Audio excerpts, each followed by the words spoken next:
नमस्कार दोस्तों। स्वागत है आप सभी का स्टडी आईएएस की एक और नई वीडियो में। और आज की वीडियो बहुत इंपॉर्टेंट रहेगी। क्यों? क्योंकि मैं आपके साथ डिस्कस करूंगा कि जो ये रशिया और यूक्रेन का वॉर हुआ उससे इन्वायरमेंट पे क्या इफेक्ट पड़ा, क्या इम्पैक्ट आता है दोस्तों एक वॉर का। इसको हम लोग अपनी आज की वीडियो में डिस्कस करने वाले हैं। बहुत ही इंपॉर्टेंट और काफ़ी इंफॉर्मेटिव हमारी आज की वीडियो रहेगी, तो वीडियो को एंड तक ज़रूर देखिएगा। कहीं पर कोई डाउट होता है तो वो भी आप मुझसे क्लियर कर सकते हैं। ओके, चलिए अब शुरू करते हैं अपनी वीडियो को और डिस्कस करते हैं इम्पैक्ट जो भी इन्वायरमेंट का पड़ता है रशिया यूक्रेन वॉर में। लेकिन मैं कुछ भी स्टार्ट करने से पहले आप लोगों को बताना चाहूँगा एकेडमिक परफॉर्मेंस पिछले 2 सालों से काफ़ी बेहतरीन है। आरएम बैच है हमारा जो कि 28 फरवरी से चालू हो जाएगा, जिसपे आपको 30% अभी ऑफ मिलता है। अभी जाइए हमारा कोड यूज़ कीजिए, बेनिफिट लीजिए। प्लस कॉम्बो है, वहाँ पे भी आपको 30% ऑफ है। 28 फरवरी तक ये वाला भी ऑफर अवेलेबल है। 0% EMI का फ़ायदा उठाइए। ओके, साथ ही दोस्तों आप लोग के लिए यहाँ पे जो कोर्स है ईपीएफओ का वो भी लॉन्च हो गया है। हमारा कोड यूज़ कीजिए, 20% का ऑफ लीजिए। टेस्ट सीरीज पे भी आपको यहाँ पे 20% की यहाँ पे छूट मिल रही है। अभी जाइए एनरोल कीजिए। और साथ ही अनअकैडमी सेंटर खुल चुका है ओल्ड राजेंद्र नगर में, वहाँ पे एडमिशन ओपन है 2024 के फाउंडेशन बैच के लिए।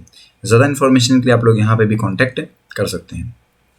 अभी देखिए दोस्तों, कॉन्फ्लिक्ट होता है यूक्रेन में, लेकिन उसकी वजह से कितना यहाँ पे एनवायरनमेंट को दिक्कत हुई, यहाँ पे कितनी ज़्यादा आप कह सकते हैं यहाँ पे इन्वायरमेंटल इम्पैक्ट पड़ता है एक वॉर का, हम मानेंगे क्योंकि आप कह सकते हैं खुद में ही ये वॉर काफ़ी भयानक थी। ओके, और नुकसान भी इस वॉर में बहुत ज़्यादा हुआ। तो ये समझना हमारे लिए बहुत ज़रूरी है कि अगर इन फ्यूचर ऐसी कोई वॉर होती है, जो कि ना करे भगवान बेसिकली कुछ हो भी ऐसा, लेकिन अगर होती है तो आप कह सकते हैं इन्वायरमेंट पे कितने हार्श इफेक्ट पड़ सकते हैं एक वॉर के, ये भी हम समझेंगे।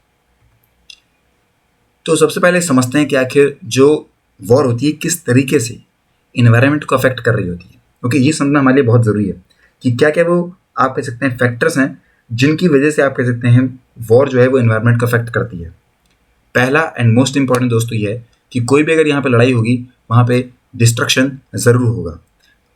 इस बार दोस्तों यहाँ पे कह सकते हैं जब लड़ाई हुई उसमें आपके न्यूक्लियर पावर प्लांट्स, फैसिलिटीज़, उसकी एनर्जी के इंफ्रास्ट्रक्चर हो गए, जिसके अंदर आपके oil storage tankers, oil refiners, drilling platforms, gas facilities, distribution pipelines, mines, industrial sites, ये सब आती हैं। ये सब डिस्ट्रक्ट होती हैं क्योंकि यहाँ पे अब जब दूसरी कंट्री किसी और कंट्री पे हमला कर रही होगी तो वो कुछ नहीं देखती है, बस हमला करती है। दूसरा दोस्तों सबसे बड़ी यहाँ पे दिक्कत है वो है पॉल्यूशन की। एयर पॉल्यूशन बहुत बढ़ जाता है और इस टाइम पे बता दूं मैं आपको, ये इतना खतरनाक हो जाता है कि ये वहाँ पे आप कह सकते हैं बहुत पूरा जोन बना देता है। इसके साथ साथ यहाँ पे जो ग्राउंड और सरफेस वाटर है उसको भी ये आप कह सकते हैं कंटेमिनेट कर देता है। पीने लायक नहीं बचेगा फिर आपका, तो वो भी आपका नुकसान ही है। तीसरा आता है डिफॉरेस्ट्रेशन। लगभग यहाँ बताओ मैं आपको, इस पूरी वॉर के अंदर 2 मिलियन हेक्टेयर के जो फॉरेस्ट थे वो डिस्ट्रॉय हो गए। इसकी वजह से दोस्तों डायरेक्ट इम्पैक्ट पड़ेगा इकोसिस्टम पे।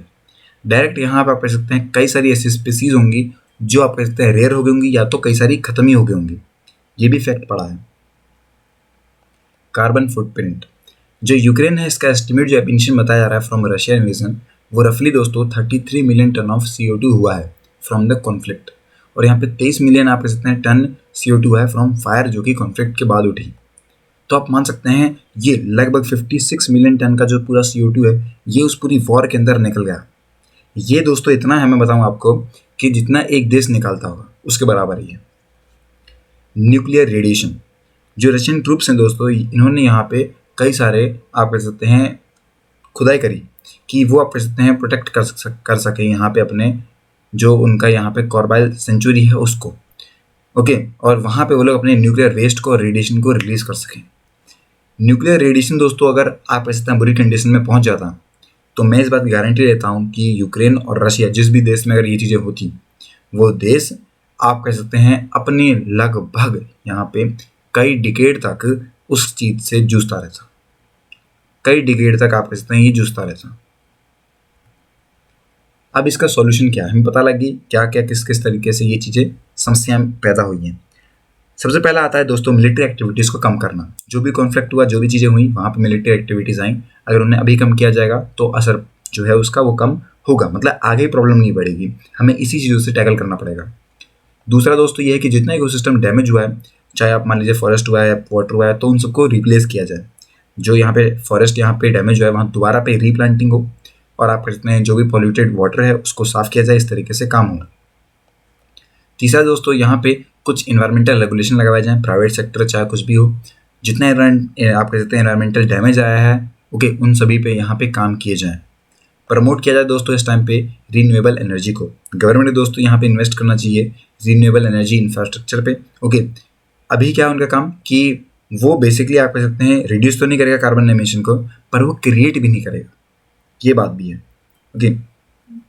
इस तरीके से भी चीज़ें आएंगी, पर ऑब्वियसली बात है जब आप रिन्यूएबल एनर्जी यूज़ करेंगे तो आपका कार्बन एमिशन ऑब्वियसली कम तो होगा ही होगा, ये बात है। जॉब्स भी निकलेगी, सस्टेनेबल डेवलपमेंट भी काम हो रहा होगा।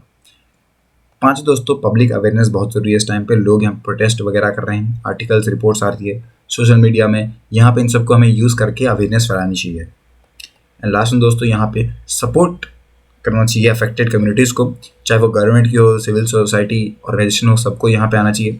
और कम्युनिटीज़ उन सबको यहाँ पे सपोर्ट करना चाहिए कि उनको यहाँ पे क्लीन वाटर मिले, हेल्थ केयर और एजुकेशन मिल सके, जिससे कि यहाँ पे ओवरऑल डेवलपमेंट हो जाए। क्योंकि ऑब्वियसली बात है पूरा इन्वायरमेंटल यहाँ डैमेज आया है, बहुत बुरी कंडीशन हुई है बेसिकली, तो सबको साथ मिलकर यहाँ काम करना पड़ेगा। कंक्लूजन क्या निकल के आता है? मेरी तरफ से तो कंक्लूजन ये निकल के आता है कि लड़ाई नहीं होनी चाहिए, सारे काम यहाँ पे बैठ के एक टेबल पे ही होने चाहिए। इस तरीके से अगर लड़ाई होगी तो मैं ऑब्वियसली बता रहा हूँ, वो तो छोटा देश था, अगर ये बड़े पैमाने पे हुई ओके तो ये बहुत बुरा रूप ले लेगी और दुनिया को यहाँ पे अफेक्ट करेगी। अभी तो देश को अफेक्ट किया है, पर दुनिया को फिर अफेक्ट कर रही होगी। तो इसीलिए ये वाली बात है कि भाई कम से कम यहाँ पे चीज़ें हों ओके तो ही ठीक है, नहीं तो दिक्कतें हमें सामने देखने को मिल सकती हैं ओके। आई होप कि अब आपको चीज़ें समझ में आई होंगी। आज की वीडियो के लिए दोस्तों इतना ही, मिलते हैं नेक्स्ट वीडियो में, तब तक के लिए have a nice day and take care.